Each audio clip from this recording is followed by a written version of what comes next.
Hello बच्चों, hello, welcome to doubt नट पर आप सभी का बहुत बहुत स्वागत है। कैसे हो आप सब? आ जाइए जी, आ जाइए बेटा। उम्मीद है आप सभी अपने घरों पर एकदम स्वस्थ हैं, मस्त हैं।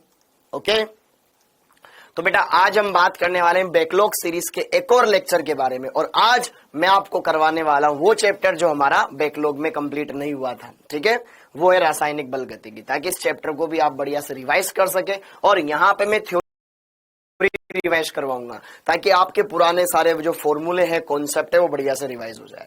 ओके, आ जाओ जी, आ जाओ। गुड इवनिंग बेटा, गुड आफ्टरनून। कैसे हो आप सब? आ जाइए, आ जाइए, आ जाइए। Good afternoon Dharmendra. Good afternoon Pawan ji. Hello Abhishek, hello Ashu, hello Julie, Pawan, Neeraj. और बेटा हमारे पास इस क्लास का 1 घंटा ही आज, ठीक है, क्योंकि मेरा 1 बजे सेमिनार है तो मैं उसमें बिजी रहूंगा। तो कोशिश करेंगे इस 1 घंटे में ही हम बढ़िया से इसको रिवाइज करें। तो आप सबने अपने नोट्स बनाई रखे हैं, तो उस नोटबुक को खोल के रखो और वहां से बढ़िया से रिविजन करते जाना, जैसे जैसे मैं पढ़ाता जा रहा हूँ। ठीक है, Radhe Radhe ji. Good morning, good afternoon बेटा, good afternoon. Hello CDX, hello Anas, hello Akash, Tanzil, hello Chandan, Akanksha ji. Good afternoon बेटा, गुड आफ्टरनून। कैसे हो आप सब? ओके, कौन सा चैप्टर? अरे ये वाला देख, ये वाला चैप्टर पढ़ रहे अपन। कौन सा चैप्टर ज्यादा पढ़ना चाहिए? जो जितने ही पढ़ा रहा हूँ ना, सब इंपॉर्टेंट है। फालतू चैप्टर तो अब ऑलरेडी NCERT वालों ने हटा दिए, तो सब काम के चैप्टर है बेटा अब तो। हाँ जी, पूरा ही करवाऊंगा मैं। तो बेटा आप इस तरीके से इस लेक्चर को देखना कि हम क्या कर सके, अच्छे से कम समय में बढ़िया से रिवीजन कर सके। तो अपनी नोटबुक खोल के रखें बेटा, अपनी नेटबुक खोल के रखें और बढ़िया से अच्छे से उससे रिवाइज करते जाना। कम टाइम में बढ़िया से अपना काम हो जाएगा। मैं एकदम बढ़िया हूं बेटा। क्लियर है मामला? तो आज हम करने जा रहे हैं बेटा यहाँ पर रासायनिक बल गतिकी। और रासायनिक बल गतिकी वाले चैप्टर का हम बढ़िया से रिवीजन करेंगे 1 शॉट में। अच्छे से आपको बढ़िया से यहाँ पर बहुत ज्यादा फायदा होने वाला है। तो आपने जो भी फॉर्मूले पढ़े थे वो रिवाइज हो जाएंगे। जो क्वेश्चंस अगर आपको समझ में नहीं आए थे वो यहाँ पर क्लियर हो जाएंगे। कोई टॉपिक नहीं समझ में आया था वो यहाँ पे क्लियर हो जाएगा। ठीक है, ओके। तो बढ़िया से सब अपने नोटबुक खोल के रखें और बढ़िया से पढ़ाई करना। ठीक, तो आज हम क्या करने वाले हैं यहाँ पर बैकलॉग सीरीज में इनको रिवाइज करने वाले हैं। ये सारे पॉइंट्स मैं वापस से आपको बताऊंगा, ठीक है, कि किस तरीके से हमने ये पूरा प्रोग्राम किया था। सबका कमेंट आ रहा है बेटा, सबका कमेंट है बेटा। धीरे धीरे गला सही हो जा रहा है। ठीक है अभिषेक, हाँ जी राजेश जी, थैंक यू बेटा। अब आगे बढ़ते हैं, समझ में आ गया? तो 1 बाय 1 मैं यहाँ पर आपको PPT जो आपने पढ़ाई क्लास में मैंने पढ़ाया था ना आपको टीचर स्लाइड से, वही मैं आपके लिए खोल रहा हूँ ताकि आपको रिवाइज करने में आसानी रहे। वही मैं आपके लिए खोल रहा हूँ ताकि आपको रिवाइज करने में आसानी रहे। कहाँ गया? हाँ जी, ये रहा। तो यहाँ पे जरा देखो ध्यान से, PPT नंबर 1 क्लियर। यहाँ पर अगर हम बात करें, हाँ जी, यहाँ पर हम बात करें, ये है, हाँ बिल्कुल शुरुआत से करवाऊंगा। पहला लेक्चर था वहां से स्टार्ट करवाऊंगा और बढ़िया से सारी बातें आपको बताऊंगा। ठीक, अरे PYQ ऑलरेडी करवा रखे अंशुल भाई। क्लास में आते हो कि नहीं आते हो? किससे PYQ देखने आते हो? ठीक, ओके, शुरू से पढ़ाऊंगा। तो जरा देखो ध्यान से, जब हमने रासायनिक बल गतिकी चैप्टर स्टार्ट किया था तो मैंने आपको बताया था ये चैप्टर हमें बताता क्या है। इस चैप्टर में हम बेटा किसी भी अभिक्रिया के वेग के बारे में बात करेंगे। कौन सी अभिक्रिया कितनी तेजी से खत्म होगी या कितने टाइम में कंप्लीट होगी। तो इस चैप्टर में आप अभिक्रिया की कोटि निकालने वाले टॉपिक पढ़े आपने। फिर अभिक्रिया का वेग की गणना करी हमने। फिर अभिक्रिया किस प्रकार से होती है, जो टक्करें होती है उनके बारे में हमने संघट्ट सिद्धांत पढ़ा। इसी के बारे में पूरा चैप्टर है। हाँ जी, ओके। अब यहाँ पर जिसका बैकलॉग हो गया है बढ़िया से इसको रिवाइज कर लेना। अब यहाँ पर इस चैप्टर में हमने ये सारे कॉन्सेप्ट देखे, अच्छे से क्लियर किए। ओके, ये सारी बातें। तो सबसे पहले मैंने आपको इस चैप्टर में क्या पढ़ाया था? सबसे पहले परिचय के बारे में बात करें तो यार, भौतिक रसायन की वह शाखा जिसमें क्रियाकारक और उत्पादों की सांद्रता में परिवर्तन की दर अर्थात अभिक्रिया के वेग का अध्ययन किया जाता है, तो वो इस चैप्टर के अंदर होता है।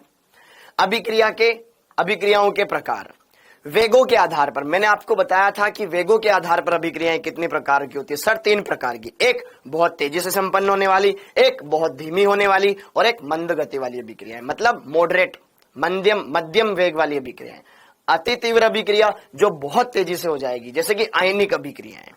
अम्ल क्षार की उदासीनीकरण अभिक्रिया, इन अभिक्रियाओं के लिए आप वेग की गणना कर ही नहीं पाओगे क्योंकि ये बहुत तेज गति से संपन्न हो जाती है बेटा।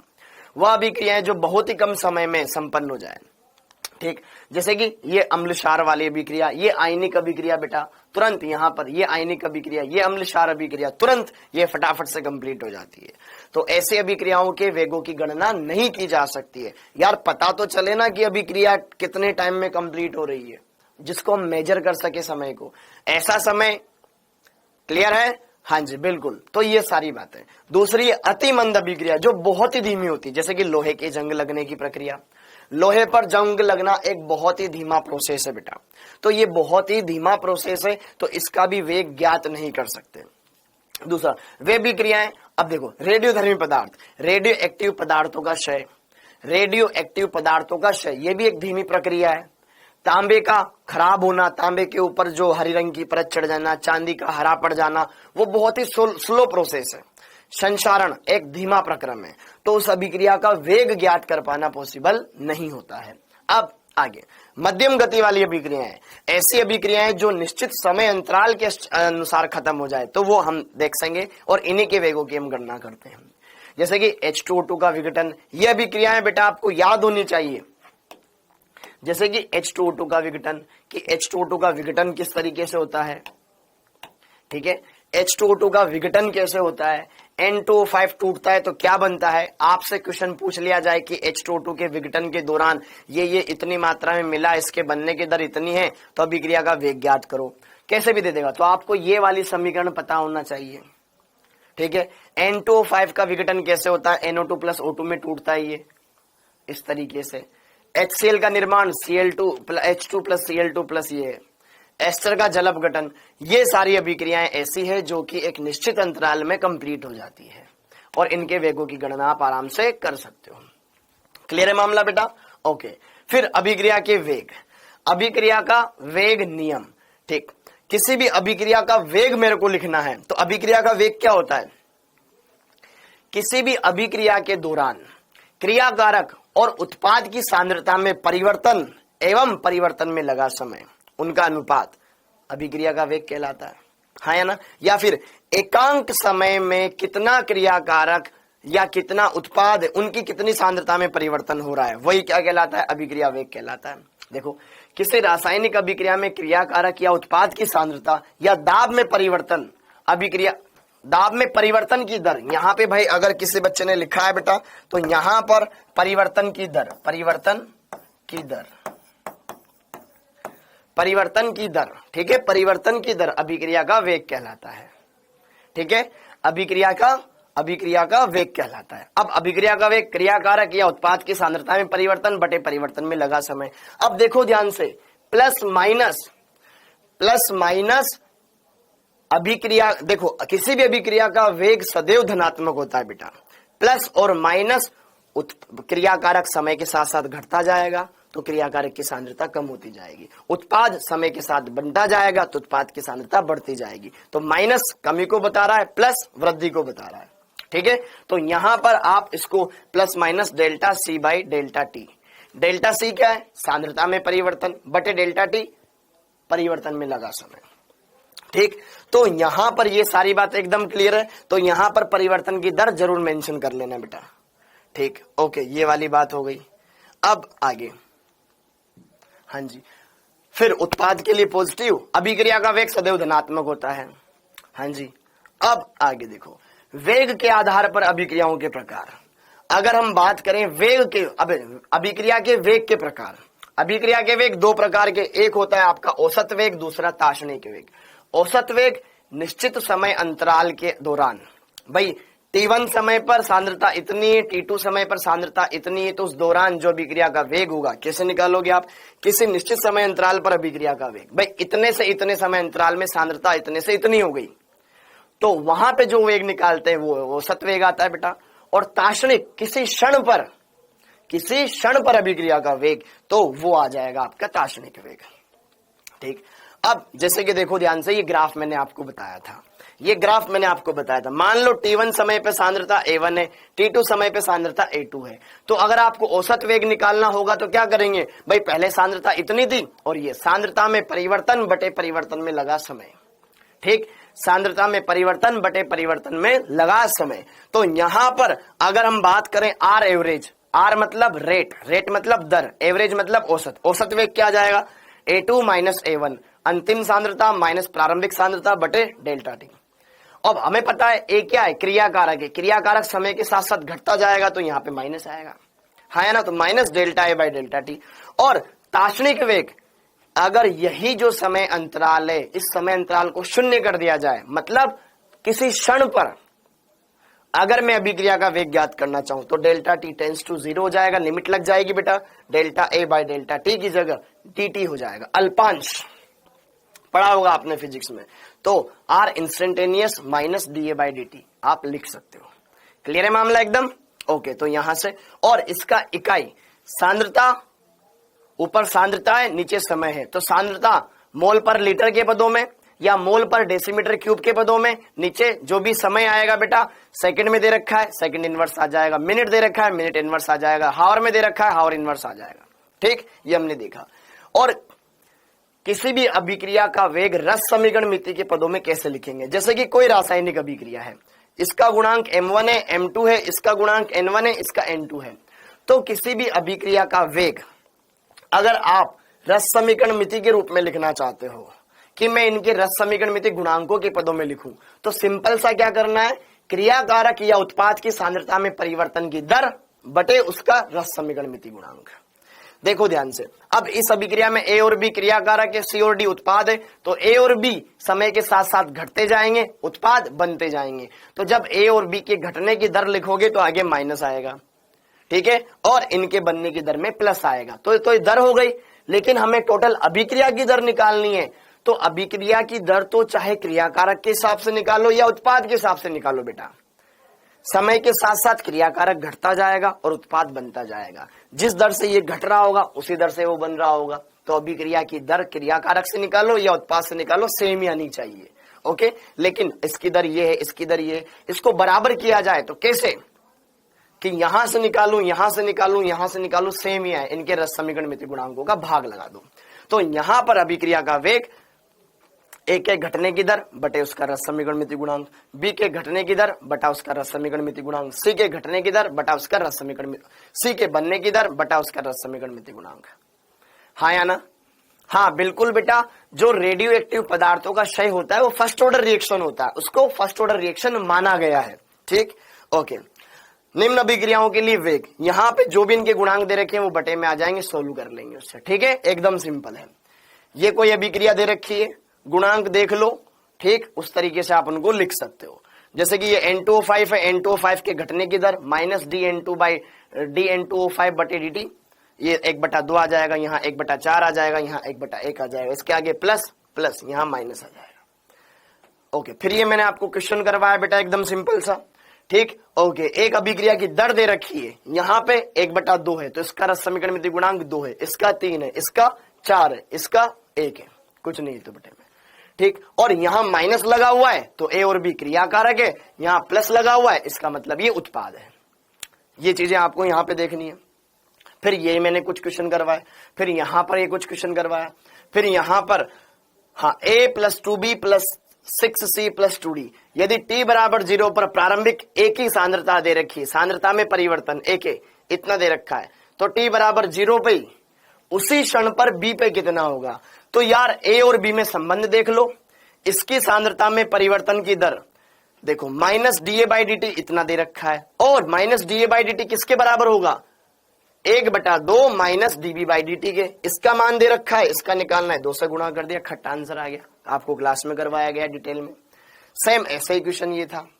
तो ये बातें बेटा हमने इसमें देखी थी अच्छे से, क्लियर है क्या मामला, क्लियर है, ओके। ये हमने देखा, समझ में आया था ये। अब जरा देखो ध्यान से, इसी तरीके से लेक्चर नंबर 2 पर आ जाओ। ये लेक्चर नंबर 1 डन।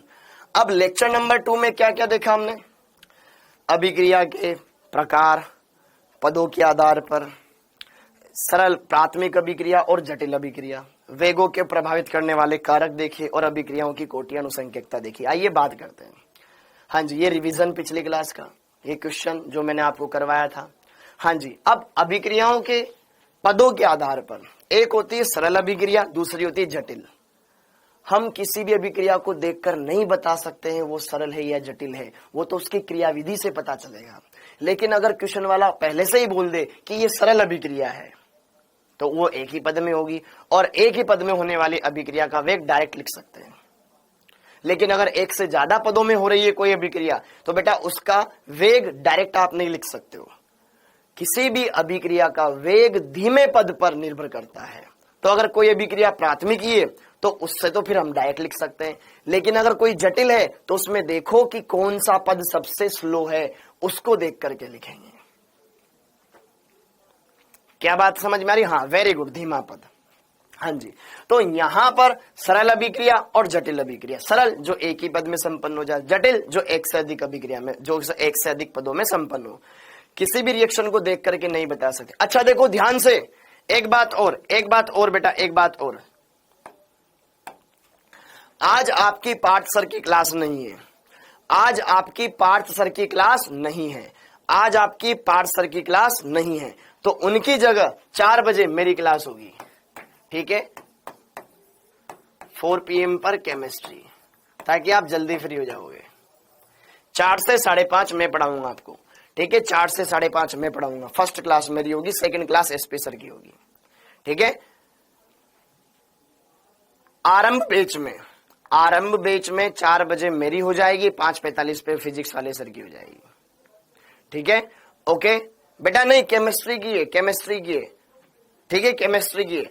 और क्योंकि उड़ान बैच में वो पढ़ाएंगे 4 बजे उड़ान बैच में उनकी पहली क्लास होगी, और इधर मेरी पहली क्लास होगी, और इधर उनकी दूसरी क्लास होगी, मेरी उधर दूसरी क्लास होगी, ठीक है। 1-2 हो जाएगा, ठीक है। अरे 4 बजे फिर अगर वो इधर पढ़ाएंगे तो उड़ान बैच में नहीं पढ़ा पाएंगे बेटा, बात ही है, ठीक। इस तरीके से क्लियर है?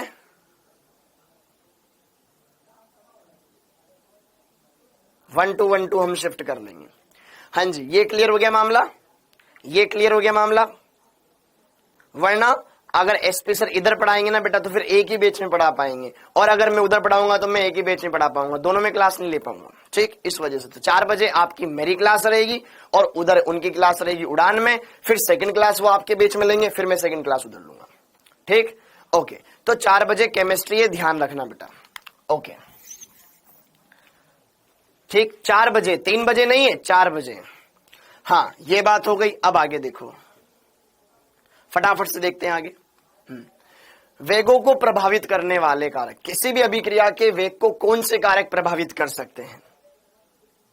किसी भी अभिक्रिया के कौन से कारक प्रभावित करेंगे? जैसे कि सांद्रता, जितनी ज्यादा सांद्रता होगी अभिक्रिया का वेग उतना ही ज्यादा होगा। अरे अगर मान लो पानी की टंकी में पानी एकदम फुल भरा हुआ है, जैसे नल खोलोगे एकदम फुल प्रेशर से पानी बाहर निकलेगा, जैसे ही टंकी धीरे धीरे खाली होगी तो फिर नल का प्रवाह भी धीमा हो जाएगा, हाँ है ना। जब अभी आप फटाके चलाओगे बेटा, जब रॉकेट आप जलाते हो स्टार्टिंग में भयंकर ऊपर जाता है, लेकिन जैसे उसके अंदर बेटा बारूद खत्म होने लगता है फिर ऐसा हो जाता है, क्योंकि अब खत्म ही हो गया मामला सारा, अंदर जो खराब भरा हुआ था मालूम खत्म हो गया। तो क्रियाकारक की सांद्रता के ऊपर डिपेंड करता है। तापमान बढ़ाओगे, जैसे हम उसके अंदर आग लगाएंगे तो गतिज ऊर्जा बढ़ेगी और टक्करें बढ़ेगी और फिर उसका वेग बढ़ेगा, हाँ है ना। अगला दाब, अगर ठोस की बात की जाए ठोस पर दाब का कोई प्रभाव नहीं पड़ता, लेकिन गैसीय अभिक्रिया है, गैसीय पर दाब लगाएंगे तो दाब लगाने से गैसों के अणु परमाणु पास आएंगे, एक दूसरे टक्कर करेंगे तो अभिक्रिया का वेग बढ़ जाएगा। क्या मेरी बात समझ में आई? ये वाली बात क्लियर हो गई। उत्प्रेरक, हाँ जी क्लियर है। अरे देख ध्यान से बेटा, प्रदीप कुमार जो रेडियो एक्टिव शय है उसको फर्स्ट ऑर्डर रिएक्शन के बिहाफ पर सोल्व किया जाता है, ठीक है। रेडियो एक्टिव रिएक्शंस को फर्स्ट ऑर्डर रिएक्शंस के बिहाफ पर उनको सोल्व किया जाता है और उन्हीं के आधार पर उनकी सारी गणनाएं की जाती है, ठीक है, ओके प्रदीप। अब जरा देखो ध्यान से यहां पर उत्प्रेरक, अब बात करें हम उत्प्रेरक के बारे में, अब बात करें हम उत्प्रेरक के बिहाफ पर। अगर यार धनात्मक उत्प्रेरक है तो अभिक्रिया का वेग बढ़ा देगा, ऋणात्मक है तो घटा देगा। हाँ जी, वेग नियम। अब ये नियम जरा देखो ध्यान से, वेग नियम गुलबर्ग और वागे ने दिया, वेग नियम गुलबर्ग और वागे ने दिया। ये नियम क्या कहता है? पहली बात तो ये अभिक्रिया के, यह वेग नियम प्राथमिक अभिक्रियाओं पर लागू होता है जो एक स्टेप में खत्म हो जाए। अगर आप जटिल अभिक्रिया पे लगाना चाहते हो तो उसमें ढूंढो सबसे धीमा पद कौन सा है। डायरेक्ट जटिल अभिक्रिया के लिए नहीं लिख सकते, लेकिन प्राथमिक के लिए डायरेक्ट लिख सकते हैं।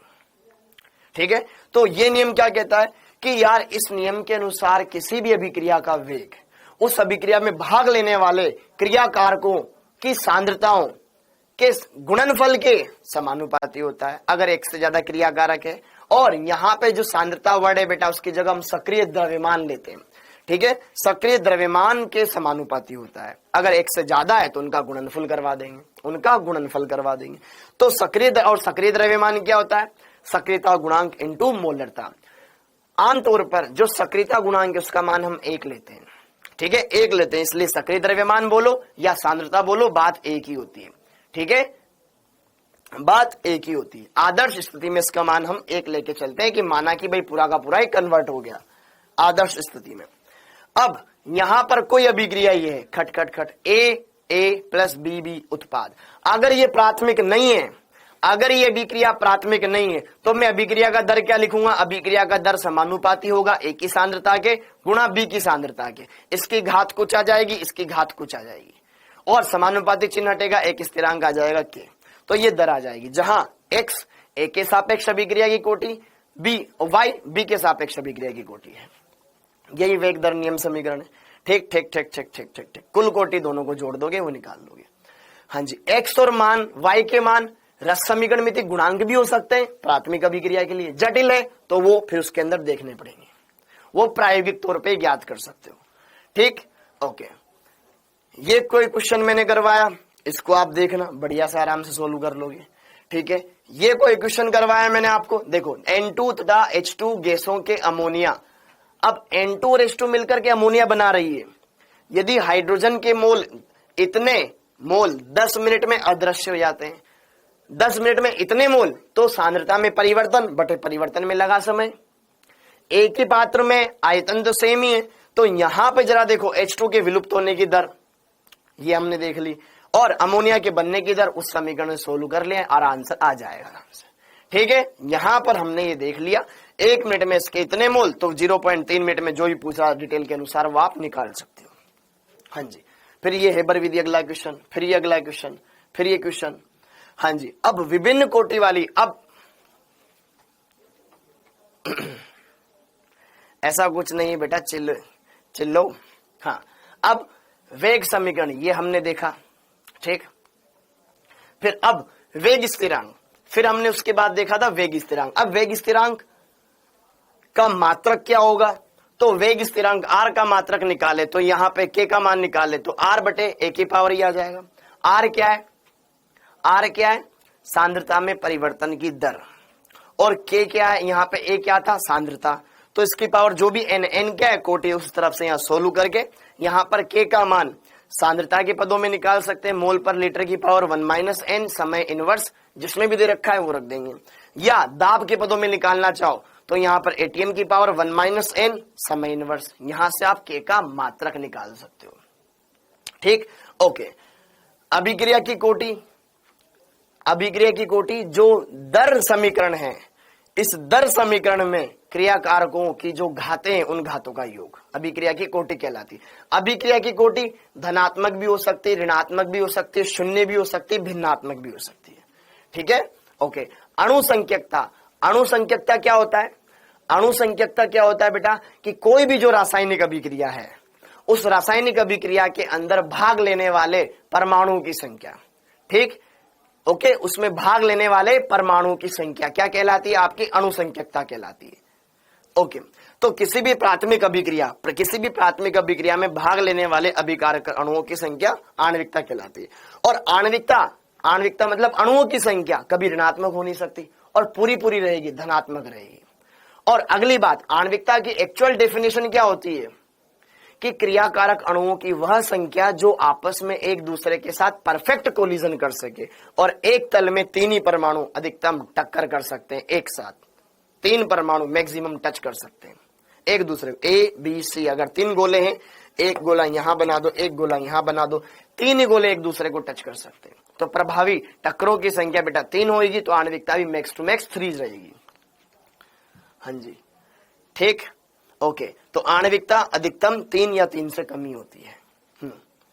छदम प्रथम कोटि की अभिक्रिया, ऐसी अभिक्रिया जो होती तो प्रथम कोटि की है, जिसकी कोटि 1 हो लेकिन आणविकता हमें 1 से ज्यादा दिखाई दे। ऐसी अभिक्रिया जो कि कोटि तो 1 ही होगी लेकिन जिसकी आणविकता हमें 1 से ज्यादा दिखाई दे। कब? जब हम उसमें क्या लेंगे, एक क्रियाकारक आधिक्य में लेंगे। तो आधिक्य में लोगे तो जो मात्रा ऑलरेडी बहुत ज्यादा है तो उसकी सांद्रता में आपको कोई परिवर्तन होता हुआ दिखाई नहीं देगा, तो वहां पर कोई परिवर्तन उसका नहीं होगा, तो उसका मान आप इकाई मान सकते हो। हाँ जी, यहां पर अब जरा देखो ध्यान से, H2O मैंने आधिक्य में ले रखा है, तो H2O की सांद्रता तो हमेशा फिक्स ही रहेगी, तो K गुणा H2O ये एक फिक्स ही मान आएगा हर बार। ठीक है, आप इसकी सांद्रता चेंज करोगे, इसकी सांद्रता तो न के बराबर ही रहेगी चेंज, तो इसका मान तो नियत रहता है। तो जब आप नियत राशि को नियत राशि से गुणा करोगे, एक नया मात्रक मान लोगे, K गुणा के H2O को क्या मान लोगे आप, K डैश, तो K डैश बस इसी की सांद्रता के ऊपर डिपेंड कर रहा है। इसकी पावर कितनी है, 1 है तो कोटि 1 आ जाएगा।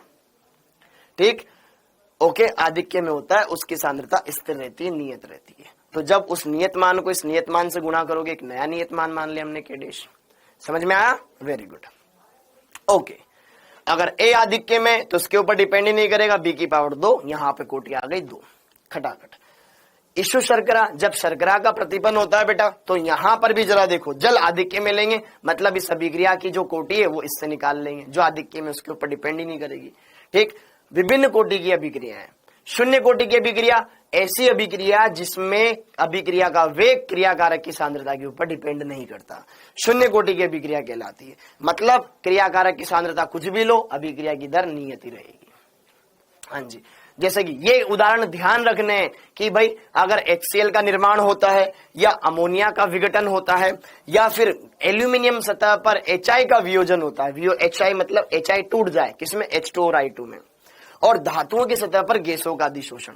ये उदाहरण ध्यान रखने बेटा, यही इसमें याद करने वाली चीज है। ये 4 उदाहरण ध्यान रखने हैं कि किस पे क्या क्या होता है, बाकी प्रोसेस पूरा सिंपल है। अवकलित समीकरण, समाकलित समीकरण सब आप निकाल सकते हो। अब जैसे कि अवकलित समीकरण निकालना है, मतलब dx/dt के पदों में, ये A है, ये उत्पाद है। प्रारंभ में जब अभिक्रिया ही नहीं हुई तो पूरा का पूरा A रहेगा और ये कुछ भी नहीं रहेगा, और जब मान लो t समय बाद जब इसके कुछ x मात्रा निकल गई तो वो x बन जाएगी। तो सांद्रता में परिवर्तन बटे परिवर्तन में लगा समय अभिक्रिया का वेग कहलाएगा। तो A के विलुप्त होने की दर, बाद में सांद्रता इतनी थी, ये इतनी रह गई, या फिर दूसरे वाले फॉर्मूले से कि यार -dA/dt, अगर शून्य कोटि की अभिक्रिया है तो K गुणा A की पावर 0। A की पावर 0 क्यों? क्योंकि A की पावर 0 मतलब शून्य कोटि की अभिक्रिया है, तो किसी की भी घात 0 हो। कौन सा डी एग्जाम्पल समझ में नहीं आया? धातुओं की सतह पर गैसों का अधिशोषण। बेटा आप पृष्ठ रसायन वाला चैप्टर पढ़ते थे तो उस चैप्टर में क्या होता है, अधिशोषण पढ़ाया जाता है, जिस पर धातुओं पर हाइड्रोजन गैस अधिशोषित हो जाती सतह पर, उसकी सतह पर फैल जाए। जैसे प्लास्टिक की बोल ले, उसके ऊपर तू पानी डाल तो उसकी सतह पे जाएगा, अंदर नहीं जाएगा, लेकिन अगर वहीं पे तू रबड़ की बोल ले तो शायद कुछ मात्रा अंदर भी चली जाए। ठीक, तो वैसा, तो अधिशोषण केवल सतही परिघटना है और अवशोषण आंतरिक परिघटना भी। ठीक, ओके, ये क्लियर हुआ। समाकलित समीकरण हम निकालते हैं, तो समाकलित समीकरण ये AT बराबर A0 माइनस KT, AT बराबर A0 माइनस KT, और यहां पर यह है बेटा dx/dt के A की पावर 0। यह है अवकलित समीकरण, यह है समाकलित समीकरण, और एक लास्ट में ये वाली समीकरण भी यहां पर समाकलित समीकरण मानी जाती है। अब इससे भी ग्राफ पूछा जा सकता है, तो सरल रेखा वाला समीकरण आ जाएगा, माइनस के उसका ढाल है, तो यहां पर ऐसा ग्राफ आ जाएगा, हाँ या ना? ओके, और x बराबर KT, x और t के बीच में ग्राफ बनाए तो y बराबर mx वाला ग्राफ आ जाएगा। ऐसे क्लियर हो गया। शून्य कोटि अभिक्रिया के लिए अर्धायुकाल, अर्धायुकाल वह समय जब आधा क्रियाकारक उत्पाद में कन्वर्ट हो जाए, जब आधा क्रियाकारक उत्पाद में जैसे कि आपसे बोल दिया जाए टी 60%, 60% मतलब वह समय जब 60% क्रियाकारक उत्पाद में कन्वर्ट हो गया, तो बच कितना गया 40%। ऐसा नहीं कि सर टी 60%, वह समय है जब 60% ए बच जाए, ऐसा नहीं होता, ये खत्म होने वाले समय को बताता है। ठीक है, तो यहां पर इसका फॉर्मूला होता है टी हाफ बराबर ए नोट अपॉन 2k। तो ए नोट अभिकारक की प्रारंभिक सांद्रता, ये टी हाफ, दोनों के बीच में समानुपाती वाला ग्राफ बन जाएगा क्योंकि दोनों ऊपर ऊपर है। ये खत्म, ये खत्म। अब आगे देखो, अब आते हैं थर्ड पर, अब आते हैं थर्ड पर, अब आते हैं थर्ड पर। अब इसमें हमने क्या पढ़ा, शून्य कोटि की अभिक्रिया पर आधारित प्रश्न, 3 फॉर्मूले आए इसमें। ठीक है, 3 फॉर्मूले आए बेटा इसमें, कौन कौन से, माइनस dA/dt या फिर dx/dt बराबर क्या था, k⁴ ये आया। ठीक है, और एक फॉर्मूला आया AT बराबर A0 माइनस KT और x बराबर KT, टी हाफ बराबर A0 अपॉन 2k। ये 4 फॉर्मूले शून्य कोटि की अभिक्रिया में, अगर कोई क्वेश्चन आता है तो इनसे ही होगा।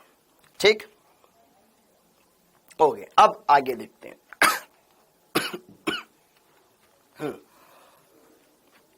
शून्य कोटि अभिक्रिया के लिए वेग स्थिरांक k की गणना करना। यदि निम्न अभिक्रिया हैं तो कोटियां, यदि अभिक्रियाओं की कोटियां निम्न हो तो इनके वेग स्थिरांक, अगर शून्य 1 कोटि है, 2 कोटि है, 5/2 है, तो इस फॉर्मूले में मान रख देंगे, n की जगह रख दो, अलग अलग कोटियां आ जाएगी। ठीक है बेटा, आराम से ये कर सकते हो, k का मात्रक अलग अलग। अब यहाँ पे अच्छा, ये पॉइंट मैंने आपको ऑलरेडी बता दिया है कि अगर प्राथमिक अभिक्रिया दे रखी है तो उसमें अभिकारकों के रस समीकरण मिति गुणांक के आधार पे हम कोटि बता देंगे, दर समीकरण लिख सकते हैं। जटिल अभिक्रिया तो धीमे पद के बिहाफ पे लिखना पड़ेगा, वो बता रखा है यहाँ पर। हाँ जी, जैसे कि निम्न सरल अभिक्रियाओं के लिए समीकरण लिखो। सरल अभिक्रिया बोल रखी है, 3a से उत्पाद बन रहा है, अगर सरल अभिक्रिया है तो दर k⁴x की जगह यहाँ पे 3 लिख सकते हो, k⁴3, क्योंकि इसका गुणांक 3 है। a + 2b gives 2c, तो ये सरल अभिक्रिया है, तो a⁴1 b⁴2, क्योंकि इसका गुणांक 1, इसका गुणांक 2 है, अगर ये सरल अभिक्रिया है तो। हाँ जी, ये हो गया। फिर ये क्वेश्चन मैंने आपको करवाया, फिर ये वाले क्वेश्चंस मैंने आपको करवाए। ठीक है, एक प्रारंभिक अभिक्रिया है मतलब सरल अभिक्रिया है। ठीक, अगर सरल अभिक्रिया है तो डायरेक्ट यहां से लिख सकते हैं, सरल अभिक्रिया है तो डायरेक्ट यहां से लिख सकते हैं बेटा। ठीक है, तो दर लिख सकते हैं वहां पर a और b के पदों में। ओके, अब प्रारंभिक दाब 3 गुना कर दिया गया, 4 गुना कर दिया गया, बाकी तो कैलकुलेशन है जो हमने ऑलरेडी पढ़ा हुआ है, फॉर्मूले लगा लगा करके आप वहां पे देख सकते हो। ठीक है, ओके, यहाँ पे दर, इनकी सबकी घातें जोड़ लो, कोटि आ जाएगी। ठीक, ओके, ये भी सिंपल क्वेश्चन है। ये एक्सपेरिमेंटल मेथड की कैसे अलग अलग प्रैक्टिकल किए मैंने, और हर प्रैक्टिकल के बिहाफ पर सांद्रता बदल बदल के दर मैंने निकाली, तो ए और बी के सापेक्ष कोटि ज्ञात करो। तो यहाँ पे ये सिंपल सा मेथड है, इसके जरिए आप यहाँ पे कोटियां ज्ञात कर सकते हो। प्रारंभिक सांद्रता विधि ये देखा हमने, फिर ये क्वेश्चन किए, फिर ये भी क्वेश्चन मैंने आपको होमवर्क के लिए दिया था। हाँ जी, अब जरा देखो ध्यान से, ये वाला क्वेश्चन सबसे बढ़िया था उनमें से, ये वाला क्वेश्चन कि यार ये ऐसी अभिक्रिया दे रखी है 2a + b gives d + e, okay, के लिए अभिक्रिया की क्रियाविधि दे रखी है कि a + b मिलकर के c और d दे रहे हैं। अब इसमें देखो c तो कहीं है ही नहीं, तो हमें c को निकालना पड़ेगा, और फिर नीचे दे रखा है a + c gives e, जो कि देखो यहां पर ये तीव्र अभिक्रिया, ये मंद अभिक्रिया है, तो अभिक्रिया का वेग मंद पद पर डिपेंड करेगा। तो यहां पर जो दर है हम किसके आधार पर, जो धीमा है उसके ऊपर से निकालेंगे। तो अभिक्रिया की दर r बराबर क्या हो जाएगा, k, a⁴ इसका रस समीकरण मिति गुणांक, b⁴ उसका रस समीकरण मिति गुणांक, ये निकाला। हाँ या ना, लेकिन इसमें हमारे पास ये सारी चीज, अच्छा ये तो डायरेक्ट हो जाएगा, सिंपल सा क्वेश्चन था, ये तो हमारे पास डायरेक्ट बन गया। लेकिन अगला क्वेश्चन ऐसे में ये वाला, हाँ ये वाला क्वेश्चन, जैसे कि देखो ओजोन से O2 बन रहा है, अब यहाँ पे क्रियाविधि दे रखी है O3 से O2 बन रहा है, लेकिन ये ऑक्सीजन भी आ रहा है, और ये मंद अभिक्रिया दे रखी है O plus O2 gives O3 gives 2O2। अभिक्रिया का वेग धीमे पद पे डिपेंड करेगा, धीमा वाला ये है। अब धीमा वाले के हिसाब से हमने दर लिख दी। अब O2O ये सिंगल ऑक्सीजन परमाणु तो कहीं आ ही नहीं रहा है, तो आपको एक ऐसी समीकरण भी दी गई है जिसमें साम्य स्थापित है। इस वाली अभिक्रिया में साम्य स्थापित है, साम्य स्थापित है, तो वहां से साम्य नियत साम्य स्थिरांक की गणना कर सकते हो। तो साम्य स्थिरांक क्या होता है? उत्पाद की सांद्रता बटे क्रियाकारक की सांद्रता, उत्पाद की सांद्रता बटे क्रियाकारक की सांद्रता। तो उत्पाद की सांद्रता बटे क्रियाकारक की सांद्रता आप निकाल लो, तो यहां से जो ये एक्स्ट्रा पद आया है वो यहां से उसका मान निकाल लो, इसमें पुट कर दो, आंसर आ जाएगा। बहुत सिंपल है, आपको मैंने पूरा पढ़ाया हुआ है, वहां से कर सकते हो। फिर ये कुछ क्वेश्चंस, इसमें क्वेश्चंस ही क्वेश्चंस थे जो मैंने आपको करवाए बेटा। अब आगे देखो, अब आगे देखो। हाँ जी, लेक्चर नंबर 4, लेक्चर नंबर 4 इस वाले के अंदर देखो ध्यान से। लेक्चर नंबर 4 में युवराज देखो, जिन्होंने ये चैप्टर पढ़ा हुआ है, जिन्होंने अच्छे से क्वेश्चंस लगाए हुए, उन्हीं को रिवीजन में हेल्प मिलेगी। बेटा बैकलॉग किन के लिए फायदेमंद होता है? जिन्होंने कुछ तो पढ़ा हुआ हो और अच्छे से। वन शॉट किस बच्चे के लिए फायदेमंद होते हैं? उस बच्चे के लिए नहीं जिसने कुछ नहीं पढ़ा। वन शॉट से ज्यादा फायदा होता है जिसको रिवीजन का मौका मिल जाए। कोई बच्चा 3 महीने में पढ़ करके नीट नहीं निकाल सकता अगर उसने पूरे साल भर मेहनत नहीं करी है। लेकिन अगर कोई बच्चा बढ़िया से ऑलरेडी पढ़ रहा है और उसको लास्ट में कुछ एक्स्ट्रा चीजें मिल जाए तो उसके लिए तो बहुत बढ़िया हो जाएगा। तो ये ध्यान रखिए, वन शॉट हर एक बच्चे के लिए फायदेमंद नहीं होते, उसी के फायदेमंद होते हैं जिसको रिवीजन करना था। अब जिसने कुछ पढ़ा ही नहीं, सर ऐसा करवा दो ना भाई, उसको तो पहले भी कुछ नहीं पढ़ा तो वो अभी क्या कर लेगा? क्योंकि असली मजा तो प्रॉपर क्लास में आता है, ये तो वन शॉट है बेटा। हाँ जी ठीक है सुमित। अब आगे देखो ध्यान से, शून्य कोटि की अभिक्रियाओं पे क्वेश्चन, प्रथम कोटि की अभिक्रिया। हाँ जी, शून्य कोटि की अभिक्रिया वाले क्वेश्चन थे सही, ठीक है। अच्छा देखो, T99%, T99% ये वो समय है जब इतना क्रियाकारक उत्पाद में कन्वर्ट हो गया, ना कि वह समय जब 99% क्रियाकारक बचा हुआ है, ध्यान रखना। हाँ जी, शून्य कोटि की अभिक्रिया के लिए ये क्वेश्चन वगैरह बनाए हमने, ठीक है। शून्य कोटि की अभिक्रिया के लिए अभिकारक की सांद्रता और समय के बीच में ग्राफ, सांद्रता और समय के बीच में ग्राफ, मतलब A और T के बीच में ग्राफ, A और T के बीच में ग्राफ, A और T के बीच में ग्राफ, ये समीकरण है। तो यहां पर y बराबर c माइनस mx है, तो वैसे ग्राफ बनेगा। क्वेश्चन सिंपल था। शून्य कोटि की अभिक्रिया के लिए k का मान इतना दे रखा है, अभिकारक की सांद्रता 25 सेकंड में इतनी रह गई, तो अभिक्रिया की प्रारंभिक सांद्रता क्या होगी? प्रारंभिक सांद्रता पूछ रहा है, तो AT बराबर A0 माइनस KT लगा दो, ठीक। AT बराबर A0 माइनस KT लगा दो, या x बराबर KT लगा दो, वहां से निकाल सकते हो। बेटा दिवित, बेटा मैं डिमोटिवेट नहीं कर रहा हूं, मैं आपको हकीकत से रूबरू करवा रहा हूं। मैं आपको डिमोटिवेट नहीं कर रहा हूं, मैं आपको हकीकत से रूबरू कर रहा हूं।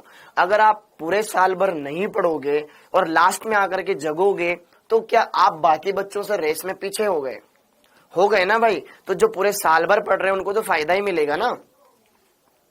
ऐसा नहीं है कि अगर आप, ऐसा तो कोई बच्चा होता नहीं है कि सर मैंने तो पढ़ा ही नहीं, अब पढ़ लूं। तो अगर आप उस टाइम पर बहुत अच्छे से मेहनत करते हो तो हो जाएगा, ठीक है। हर एक चीज पॉसिबल है, बस वो करने का जुनून होना चाहिए। हाँ ठीक, फिर तो वरना स्कूल 12 महीने 10 महीने क्यों चलाएं? 3 महीने पढ़ा के फ्री कर दो बच्चों को।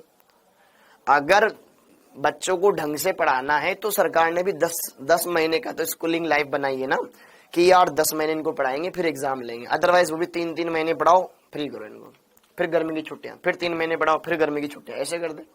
हाँ जी ये क्लियर। अब प्रथम कोटि की अभिक्रिया, प्रथम कोटि की अभिक्रिया में क्या होता है कि क्रियाकारक की सांद्रता, अभिक्रिया की दर क्रियाकारक की सांद्रता पे डिपेंड करेगी।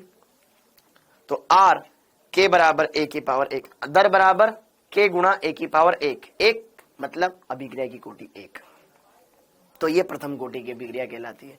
हाँ जी, अब जैसे कि ये उदाहरण N2O5 का विघटन हो जाए, या H2O2 का विघटन हो जाए, या एस्टर का जलपघटन हो जाए, या फिर सभी रेडियो एक्टिव पदार्थों का क्षय, ये सारे के सारे प्रथम कोटि अभिक्रियाओं के उदाहरण हैं।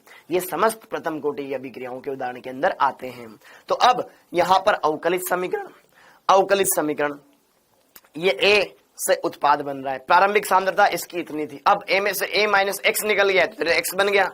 तो A के घटने की दर, अगर मैं यहां पर बात करूं, दर कैसे लिखूंगा? कि A की पावर 0, तो दर एक एक घटने की दर minus D A by D T के ए की पावर 1, तो दर किसके समानुपाती आ रही है, एक ही सांद्रता के, तो दर और सांद्रता के बीच में ग्राफ बनाया जाएगा तो समानुपाती का ग्राफ आएगा।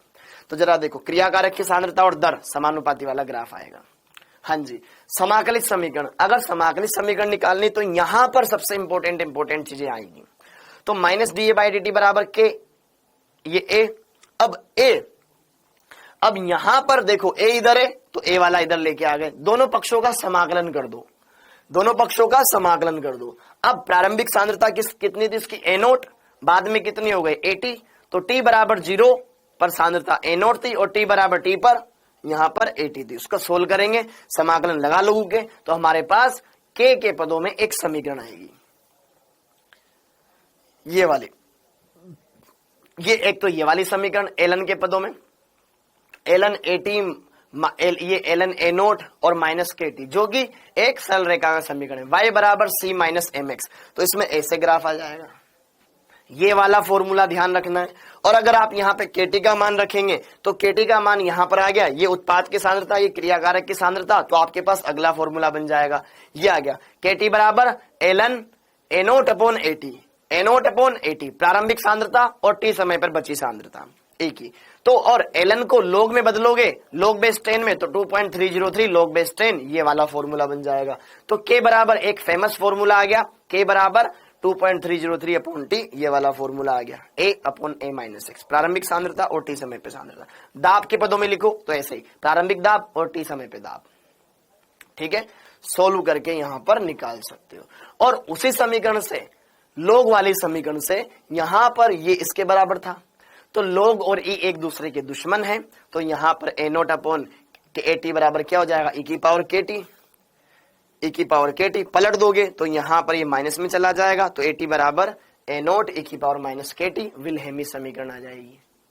लोग 2 का मान 0.3010 होता है बेटा, क्लास में पढ़ाए हैं सबके सब, ये ऐसा ग्राफ आ जाएगा। ए नोट और टी के भी, टी और इसके टी समय पे सांद्रता और समय के बीच में ग्राफ बनाया जाए प्रथम कोटि के लिए तो ऐसा ग्राफ आएगा, क्योंकि ये ई आ गया ना, ई चरघातांकी फलन होता है जिसका ऐसे अति परवलयाकार ग्राफ बनता है। हाँ जी, वेग स्थिरांक की गणना करी, अर्धायु काल की गणना, तो अर्धायु काल देखो, अर्धायु काल का एक फॉर्मूला तो ये यहां पे 0 है, 0.693 अपॉन के, ये वाला फॉर्मूला, और मैंने फॉर्मूले और भी लिखवाए होंगे इसके। हाँ जी, हाँ जी, कहां गया, हाँ 0.693 अपॉन के लिख सकते हो, या ln 2 अपॉन के लिख सकते हो, या 2 पॉइंट, अरे ये पॉइंट कैसे गायब हो गए,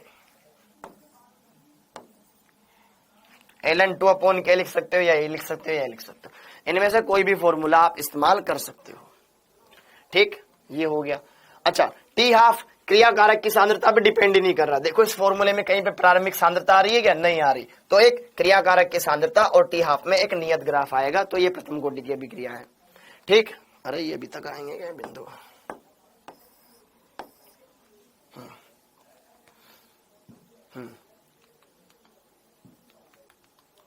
हाँ जी।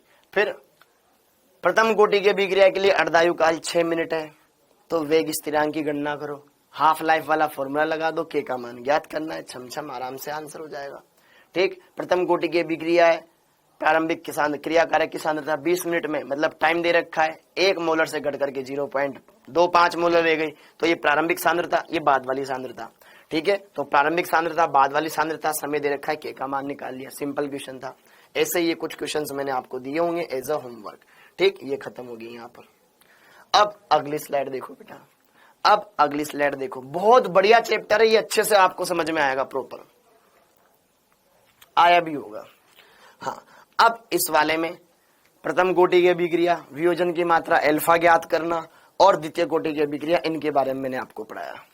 तो यहां पर ये फॉर्मूले, फर्स्ट ऑर्डर अभिक्रिया के लिए टी हाफ का फॉर्मूला 0.693 अपॉन के बोलो, या फिर ln 2 अपॉन के बोलो, ln की जगह आप log बेस 10 में कन्वर्ट करना चाहते हो तो 2.303 इंटू log 2 अपॉन के बोलो, ठीक है। आप वो मान ले लो जिससे कैलकुलेशन आसान हो सके, ठीक है, ये सारी बातें। फिर यहां पर ये एक फॉर्मूला ये आया, फिर ये समीकरण, ये विल्हेमी समीकरण, ये मैंने आपको बताई। फॉर्मूला लगा करके जो भी चीजें पूछी जा रही है वो बताया हमने यहाँ पर, ठीक। ओके, प्रथम कोटि की अभिक्रिया के लिए ये यहाँ पे संबंध बताया कि जो T 99.9 और T हाफ में क्या संबंध होता है, ये इसका 10 गुना होता है। उस तरीके से हमने यहाँ पे सोल्व किया। ये अभिक्रिया दे रखी थी, उसको सोल्व किया बेटा। रेडियोएक्टिव पदार्थ फर्स्ट ऑर्डर रिएक्शन से आपको सोल्व करना है, दिमाग में ये बात फिट करके रखनी है। एक रेडियोएक्टिव पदार्थ का अर्धायुकाल कितना है, मतलब T हाफ ज्ञात करना है। यदि पदार्थ कोई भी दी हुई मात्रा 40 मिनट में इतनी % विघटित हो गई, तो पहले हम क्या करेंगे, K का मान ज्ञात करेंगे। इस क्वेश्चन में क्या करेंगे भाई, मेरे को अर्धायुकाल ज्ञात करना है। अर्धायुकाल का सूत्र कितना होता है, 0.693 अपॉन K, क्योंकि प्रथम कोटि की अभिक्रिया है। अब K मैं कहां से निकालूंगा, K बराबर 2.303 अपॉन T, लोग प्रारंभिक सांद्रता अपॉन बची हुई सांद्रता। तो ये वाला क्वेश्चन वाला क्या बोल रहा है कि 40 मिनट में, मतलब टाइम दे रखा है, क्रियाकारक की इतनी मात्रा विघटित हो गई, तो प्रारंभिक सांद्रता 100 मान लो, बची हुई सांद्रता कितनी हो जाएगी भाई, इतनी खत्म हो गई, तो बची हुई सांद्रता देख लो यहाँ पर। तो यहाँ पर ये A0 अपॉन बची हुई मात्रा, फिर इसको सोल्व कर लो, ये आ जाएगा। यहाँ से K का मान निकाला, K का मान जैसे ही आया, फिर आपने अर्धायुकाल वाले फॉर्मूले में रखा, यहाँ पे K का मान, इसको सोल्व किया, तो 13 मिनट 20 सेकंड ऐसे कुछ करके सोल्व करने पर वैल्यू आई। ठीक है, ओके। ये वाला क्वेश्चन देखो ध्यान से। एक दी गई प्रथम कोटि की अभिक्रिया के लिए सांद्रता 1 मोल पर लीटर से इतनी हो गई, 20 मिनट लगे, तो सांद्रता में परिवर्तन बटे परिवर्तन में लगा समय, ओके। और सांद्रता को 0.6 मोल से कितना समय लगेगा, तो पहले दिए गए समय के हिसाब से K निकालो, फिर दूसरी बार K का मान रख के टाइम निकाल लो। तो पहला केस हमने K ज्ञात करेंगे, फिर K ज्ञात करके फिर हम टाइम ज्ञात करेंगे, फिर यहां से हमारे पास ये आया, ठीक। प्रथम कोटि की अभिक्रिया 32 मिनट में 75% पूर्ण हो जाती है, तो यहां से K ज्ञात कर लेना।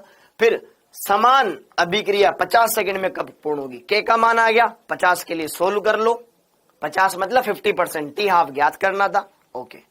हाँ जी, प्रथम कोटि की अभिक्रिया 32 मिनट में 99% पूर्ण होती है, 32 मिनट में 99% पूर्ण हुई, तो टाइम दे रखा है, सांद्रता दे रखी, K का मान निकाल लो।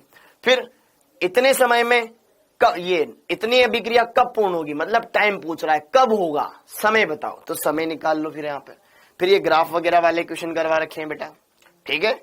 ये सारे क्वेश्चन आप, अच्छा ये देखो, रेडियो सक्रिय जैसे बोले प्रथम कोटि अभिक्रिया का फॉर्मूला लगा के सोल्व करना होता है, तो वो हमने देखा। वियोजन की मात्रा अल्फा क्या होता है, वियोजन की मात्रा अल्फा क्या होता है। अगर हम बात करें वियोजन की मात्रा, तो 1 मोल क्रियाकारक से वियोजित मोलों की संख्या ही अल्फा कहलाती है। 1 मोल अभिकारक या क्रियाकारक से वियोजित मोलों की संख्या अल्फा। जैसे कि इसके A0 मोल है, तो A0 में से x मोल वियोजित हो गए, तो A0 में से कितने मोल वियोजित हुए, x, तो 1 में से कितना, x अपॉन A0, ये वियोजित मोल, ये प्रारंभिक मोल, ठीक है। तो यहां पर 1 मोल के हिसाब से हमारे पास ये आ जाएगा, वियोजन की मात्रा अल्फा x अपॉन A0 हो जाएगा, ठीक। हाँ जी, AT की जगह प्रथम कोटि की अभिक्रिया हम ये जानते विलेमी समीकरण, AT बराबर A0 e की पावर माइनस KT होता है। अब AT क्या है, T समय पे सांद्रता। अब T समय पर सांद्रता कितनी है, T समय पर A0 माइनस x है, तो AT की जगह क्या रख सकते हो, A0 माइनस x, हाँ या ना, A0 माइनस x, ये A0 e की पावर माइनस KT, यहाँ भी A0, यहाँ भी A0, तो A0 वाला पद एक तरफ, x वाला पद एक तरफ, तो x अपॉन A0 क्या कहलाता है, अल्फा, तो अल्फा बराबर 1 माइनस e की पावर माइनस KT आ गया, अल्फा बराबर 1 माइनस माइनस e की पावर माइनस KT आ गया। तो ये अल्फा के लिए एक और पद आ गया, ठीक है। अल्फा का मान K और T दे रखा हो, यहां से ज्ञात कर सकते हो। द्वितीय कोटि की अभिक्रिया मतलब अभिक्रिया जिसकी कोटि 2 हो, तो रेट K A की पावर 2। एस्टर का क्षार्य, जैसे कि सफोनिफिकेशन इसको बोला जाता है बेटा। अगर आप एस्टर का जल अपघटन करा रहे हो अम्लीय माध्यम की उपस्थिति में, वो तो प्रथम कोटि की अभिक्रिया है, लेकिन साबुनीकरण करवा रहे हो वो द्वितीय कोटि की अभिक्रिया होती है। तो यहां पर एस्टर लो, क्षार लो, तो यहां पर अम्ल और एल्कोहल बनना चाहिए था, लेकिन अब क्षार है तो अम्ल क्षार अभिक्रिया करके लवण बना देते हैं। इस तरीके से ये अभिक्रिया होती है। H2 + I2 2HI और ये 2NO2 इस तरीके से यहाँ पे। अवकलित समीकरण इसके लिए भी ज्ञात कर सकते हो, समाकलित समीकरण सेम प्रोसेस के लिए लगा सकते हो। ठीक यहां पर ही आ जाएगा और फिर खत्म। अगले वाले पे आओ, यहां पे आपको और चीजें क्लियर हो जाएगी। Lecture number 6, lecture number 6। हाँ जी, इसमें द्वितीय कोटि की अभिक्रिया, संघट्ट सिद्धांत और सक्रियण ऊर्जा, ये वाला कॉन्सेप्ट हम पढ़ते हैं। तो यहां पर हमने द्वितीय कोटि अभिक्रिया के लिए दर ऐसे निकाल सकते हैं, यहां पर -dA/dt के a⁴ के समानुपाती आएगा, के a⁴ के समानुपाती आएगा। हाँ, तो जरा देखो ध्यान से, अगर दर और a² के बीच में ग्राफ बनाया जाए तो दर और a² तो समानुपाती है, ऐसे ग्राफ आ जाएगा। लेकिन दर और a के बीच में ग्राफ बनाया जाए तो परवलयाकार ग्राफ आएगा, ऐसे परवलयाकार। a का कोई भी मान रखो, r का मान धनात्मक आएगा, पहले क्वाड्रेंट में ग्राफ आएगा। a r और a के बीच में ग्राफ बनाया जाए तो परवलयाकार, a और r और a² के बीच में बनाया जाए तो मूल बिंदु सीधी सरल रेखा होगी, y = x वाली। ठीक है, ये यहां पर बाकी चीजें मैंने बताई। ओके, सेकंड ऑर्डर अभिक्रिया के लिए k का मात्रक आपको निकाल ही सकते हो, 1 - n समय की पावर -1, वहां से सोल्व करके n का मान 2 रख देना, आंसर आ जाएगा। अर्धायु काल की गणना, अर्धायु काल की गणना भी हमने देखी यहाँ पर। ये ऐसे ग्राफ, जो भी ग्राफ है यहाँ पर, और एक फॉर्मूला मेरे को, हाँ, एनवी कोटि, ये वाला फॉर्मूला ध्यान से रख लेना। एनवी कोटि अभिक्रिया के लिए अगर मान लो किसी अभिक्रिया की कोटि n है, ठीक है, किसी अभिक्रिया की कोटि n है, तो यहां पर माना कोई n कोटि के, तो दर के a⁴n, 0 है तो 0 रख दो, 1 है तो 1 रख दो, 2 है तो 2 रख दो। अवकलित समीकरण -dA/dt के a⁴n जो भी रखना है। समाकलित समीकरण kt = 1/n-1, n-1 बटे, फिर आगे क्या आएगा, 1/x n-1 -1 ये जो भी सांद्रता है प्रारंभिक वो कर दो। n का मान इनके लिए 1 नहीं हो सकता, इनके लिए n का मान 1 नहीं हो सकता। 1 क्यों नहीं हो सकता बेटा? क्योंकि 1 - 1 0 हो जाएगा। 1/0 नॉट डिफाइंड, वो डिफाइंड नहीं होता है, इसलिए यहां पर इस फॉर्मूले में 1 नहीं रख सकते, बाकी सब रख सकते हो।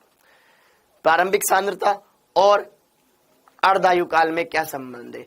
तो t½ 1/a की पावर 1 के तो डायरेक्टली समानुपाती होता है। तो अगर आपसे t½ और 1/a की पावर के बीच में ग्राफ बनवाया जाए तो समानुपाती वाला ग्राफ आएगा। देख लो, कहीं तो बनवाए रखा होगा मैंने यहाँ तो। और ये वाला क्वेश्चन देखो, ये कहाँ गया क्वेश्चन?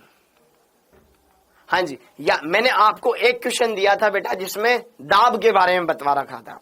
मैंने आपको याद करो एक क्वेश्चन करवाया था जिसमें दाब के बारे में बताया था कि ए और बी के दाब इतने इतने हैं तो सोल्व करो। ठीक है, तो ये उसी क्वेश्चन का शायद सोल्यूशन लग रहा है, क्योंकि यहाँ पे क्वेश्चन तो दिखाई नहीं दे रहा है मेरे को। ये पी फिर पी कुल दाब, प्रारंभिक दाब, ये प्रारंभिक दाब और ये टी समय पे दाब, फिर सोल्व करवाया था, याद करो वहां से। तो ये उसी का सोल्यूशन लग रहा है मुझे। ठीक ठीक ठीक ठीक, अच्छा ये पीछे जा रहा है, ओके, हाँ जी ठीक है, ये उसी का सोल्यूशन है। प्रथम कोटि अभिक्रिया के लिए के, ये सांद्रता की पदों में, ये दाब की पदों में ऐसे लिख सकते हो। रासायनिक अभिक्रियाओं का संघट्ट सिद्धांत, संघट्ट सिद्धांत अगर हम बात करें तो ये मैक्स ट्राउट्स और विलियम, यहाँ पर विलियम लुइस ने ये दिया था। अब इस सिद्धांत के अनुसार क्या होता है कि क्रिया कारकों के बीच में टक्करें होगी और उन्हीं से उत्पाद बनेगा, लेकिन हर एक टक्कर से नहीं, वही टक्कर जो प्रभावी होगी। ठीक है, तो इस सिद्धांत के अनुसार उत्पाद का निर्माण क्रियाकारक अणुओं के मध्य टक्कर से होता है, केवल जो प्रभावी उन्हीं से उत्पाद बनेगा। संघट्ट आवर्ती Z, संघट्ट आवर्ती Z क्या होता है? संघट्ट आवर्ती Z, तो यहां पर प्रति सेकंड एकांक आयतन में, 1 सेकंड में एक एकांक आयतन में कितने क्रियाकारक अणुओं के मध्य टक्करें हो रही है, तो वो संघट्ट आवर्ती Z कहलाता था। अब प्रभावी टक्कर की शर्तें क्या है, क्या क्या कंडीशन है कि भैया हाँ, तो जरा देखो, दहली ऊर्जा, दहली ऊर्जा क्या होती है? ये क्रियाकारक अणुओं की न्यूनतम ऊर्जा होती है ताकि ये उत्पाद में कन्वर्ट हो सके। कि यार आपको नीट के लिए कट ऑफ मार्क्स इतने लाने पड़ेंगे, अगर आप नीट क्रैक करना चाहते हो तो आपको 600 नंबर तो लाने पड़ेंगे, आप बढ़िया से कॉलेज में चले जाओगे। तो वो मिनिमम नंबर है आपके दहली ऊर्जा। ठीक, लेकिन आपके 550 ही आ रहे हैं, आपको 50 की और जरूरत है, तो वो एक्स्ट्रा एनर्जी वो है सक्रियण ऊर्जा। ये दहली ऊर्जा है, सक्रियण ऊर्जा। यह क्रियाकारक अणुओं को दी गई आवश्यक न्यूनतम अतिरिक्त ऊर्जा होती है जिससे वह उत्पाद में परिवर्तित हो सके। तो यहां से लेकर के यहां तक, यहां से लेकर के यहां तक, ये तो है आपकी दहली ऊर्जा। यहां से लेकर यहां तक दहली ऊर्जा। आपको, आपके पास इतनी एनर्जी है, इतनी और चाहिए, ये है आपकी एक्टिवेशन एनर्जी। ठीक, इस तरीके से हमने इसको सोल्व किया था और दिमाग में बिठाया था। क्रियाकारक ऊपर है, उत्पाद नीचे, क्रियाकारक की ऊर्जा ज्यादा है, उत्पाद की कम हो गई, ऊष्माक्षेपी प्रक्रम। ठीक, ओके। फिर यहां पर सारी चीजें हमने देखी थी। ग्राफ ये है बेटा ऊष्माक्षेपी के लिए, पहले क्रियाकारक ऊपर है, उत्पाद नीचे है, तो उत्पाद की ऊर्जा कम है, क्रियाकारक की ज्यादा क्षेपी है। यहाँ पे क्रियाकारक की ऊर्जा इतनी है, उत्पाद की इतनी है, तो उत्पाद की ऊर्जा ज्यादा हो गई, उसने ऊर्जा एब्जॉर्ब कर ली। नाम नहीं पूछा जाता केमिस्ट्री का बेटा यहाँ पर। हाँ जी, सक्रियण ऊर्जा किन पे डिपेंड करती है? जो भी चीजें आपको इसमें पढ़ लेनी, सिंपल सिंपल है। प्रकृति क्या है, अभिकारक कौन सा है, वो भी तो मैटर करता है ना बेटा। ठीक है, पता चला अभिकारक अक्रिय, क्रिया ही नहीं कर रहा है, कोई फटाफट क्रिया कर रहा है, सोडियम तुरंत जल जाता है, तुरंत आग पकड़ लेता है, लेकिन तांबा इतना रिएक्टिव नहीं होता है। उत्प्रेरक अभिक्रिया के वेग को बढ़ा देगा, तो सक्रियण ऊर्जा घटा देगा। आरएनएस का संगत सिद्धांत, क्या क्या ओरिएंटेशन होनी चाहिए, आमने सामने एकदम परफेक्ट कोलिजन होना चाहिए, ऐसे तिरछे उड़छे टकराने नहीं चाहिए। ठीक, ये वाली बात यहां पर देखिए, ये क्लियर हो गया। फिर लास्ट, हाँ जी, कितने हो गए? 57 हो गए। मेरे भी सेमिनार है यार। आरएनएस समीकरण, ताप गुणांक, इसके बारे में। तो आरएनएस समीकरण K बराबर A⁻−EA/RT, ये वाला समीकरण। इससे आप अलग अलग यहाँ पे फॉर्मूले निकाल सकते हो, अलग अलग फॉर्मूले आप यहाँ से निकाल सकते हो बेटा, इसी समीकरण की हेल्प से। ये वाला फॉर्मूला, ये वाला फॉर्मूला, सब उससे ही निकाला हुआ है, पढ़ाया हुआ है मैंने आपको। ठीक, यहाँ से ये अलग अलग क्वेश्चन है जो आपने सोल्व किए। ओके, तो और यहाँ पर T1 और T2 ताप पर K1 और K2 के मान दे रखे हो, सक्रियण ऊर्जा दे रखी हो, तो कौन सा फॉर्मूला लगाना है? तो यहाँ पर आपके पास कहाँ गया वो फॉर्मूला, इसमें नहीं लिखा रखा गया, ये log K1 और ये K2, ये इसके पदों में दे रखा है। तो यहाँ पे एक फॉर्मूला और होता है जो मैंने आपको लिखवाया होगा, कहीं ना कहीं तो लिखवाया होगा,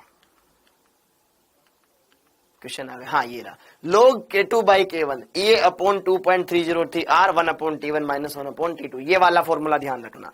प्रारंभ T1 समय पर K1 दे रखा हो, T2 समय पर K2 दे रखा हो, आपको सक्रियण ऊर्जा ज्ञात करनी हो तो ये वाला फॉर्मूला लगा सकते हो। ठीक है बेटा, ध्यान रखना इस वाले के बाद। ताप गुणांक क्या होता है, ये मैंने आपको बढ़ा दिया। ठीक है, T समय पर K का मान वो नीचे रखो और T+10 डिग्री सेल्सियस पे K का मान ऊपर रखो, तो उनका अनुपात ताप गुणांक कहलाता है, जिसका मान 2 से 3 के बीच में आता है। ठीक है, तो इसके हिसाब से कैलकुलेशन करना सिखाया और ये वाला पार्ट फिनिश किया। ठीक है, तो आई होप इतनी बातें आपको समझ में आ गई होगी। बाकी लास्ट वाले में कैलकुलेशंस करवाई थी, वो मैंने हटा दिया। हाँ जी, तो ये बातें क्लियर है बेटा, सब बच्चों को समझ में आया, रिवीजन हो पाया आपका इसकी हेल्प से। अब आपके अंदर थोड़ा सा कॉन्फिडेंस आया होगा कि यार ये चैप्टर है ना, हाँ अगले में तो क्वेश्चन ही है। बिल्कुल बेटा, तो आई होप सारी बातें समझ में आ गई होगी। तो अब अपन मिलेंगे 4 बजे। ठीक, तो तुम्हारा जिनका पढ़ा हुआ था लेकिन भूल गए थे, तो उनका ये क्लियर हो गया। ओके, थैंक यू बच्चों, थैंक यू। मिलते हैं अब बाद में मिलते हैं। ठीक है, 4 बजे। थैंक यू, जय हिंद।